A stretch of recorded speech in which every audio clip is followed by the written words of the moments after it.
Now, thank you so much, Mr. Adiola. We have so many questions that are sort of loosely about the economy and corruption. And so I think I'd like to spend the next 7 minutes, which is what we have left on this block, trying to involve the audience. There's a question here from Farida Wada, and I'd like Pastor Bakari to take a stab at this. What plans do you have to give Nigeria its fair share of the $940 billion global travel industry and also provide non-oil employment opportunities? Can you repeat yourself? I didn't hear you well. I need to say it again? Yes, what plans do you have basically to provide non-oil employment opportunities? Non-oil? Oil, yes. Okay. Unfortunately, for many years now, Nigeria has depended entirely on one more or less monoculture economy. Overdependence on oil has brought us to where we are today. In the 60s, there was agricultural boom in Nigeria.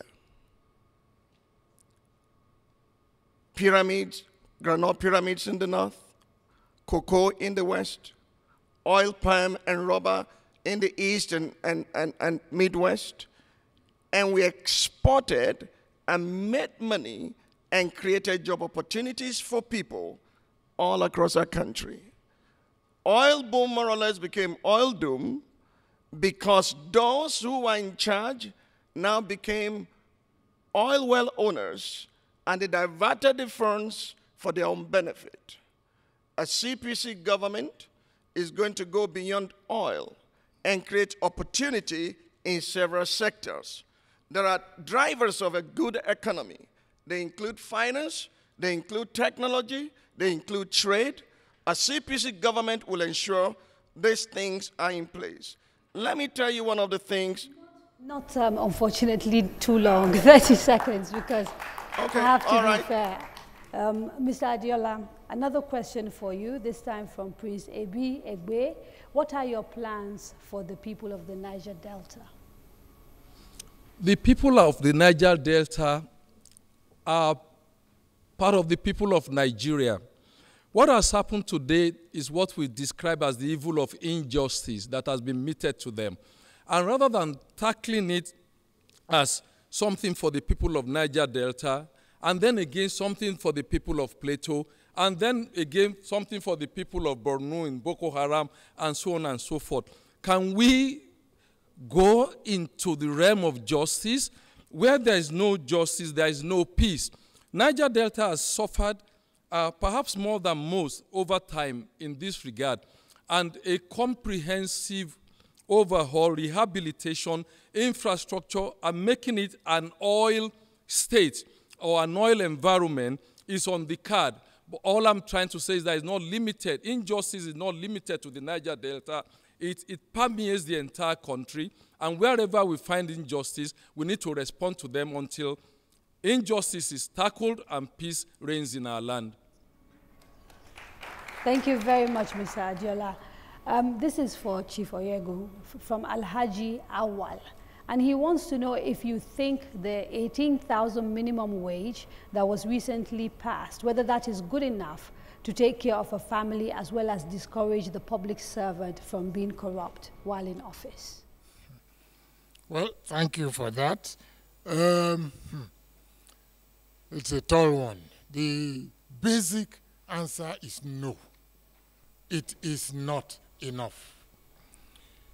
But what we are considering today is an economy that needs total restructuring because of the wastages that we have been talking about, because of the fact that the top 5–10% of this country are in fact creaming away 80%, a full 80% of the resources of this country. We don't have enough for the average Nigerian. Like Pastor said earlier, much earlier, the basic principle that grants any government legitimacy is that it must attend to the welfare of the people.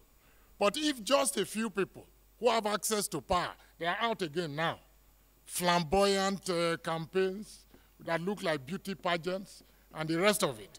I hope the people of this country know the difference. So these little 5–10% are the cause of the misery of the ordinary Nigerian today. The ANPP in government will reverse this trend. We will address corruption and address it very vigorously. By the way, I think I need to make one point in closing. You've run out of time.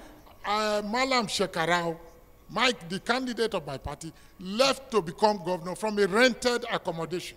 And his very first building in Nigeria is at present under construction. Okay, you've got to stop, and I'm going to quickly ask the other two candidates to take a quick stab at commenting on this particular question. 30 seconds each, unfortunately. Okay.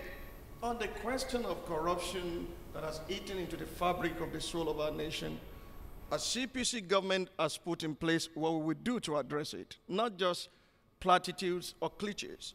Number one, we'll prevent abuse of executive, legislative, and public offices through greater accountability, transparency, and we'll strengthen institutions, like Mr. Adeola said, to function properly.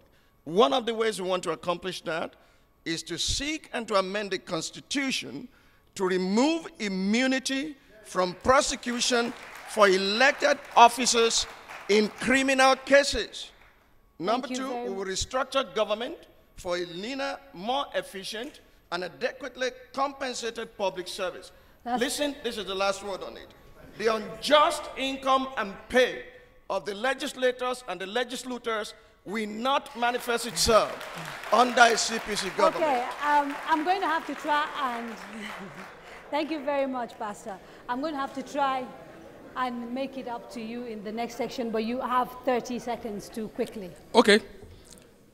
The reality of what you are asking is this. 70% of Nigerians are poor. But listen to this, 70% of Nigerians are under 18. So we're actually talking about our children. The people we are impoverishing are our future. When we begin to understand issues from that perspective, we stop being wicked. The PDP has been wicked for too long. Get them out. Thank you very much, Mr. Adeola. I'm going to have to take a quick break. When we come back, we examine what I think is perhaps the strangest story so far to have come out of the campaign. Join us after the break.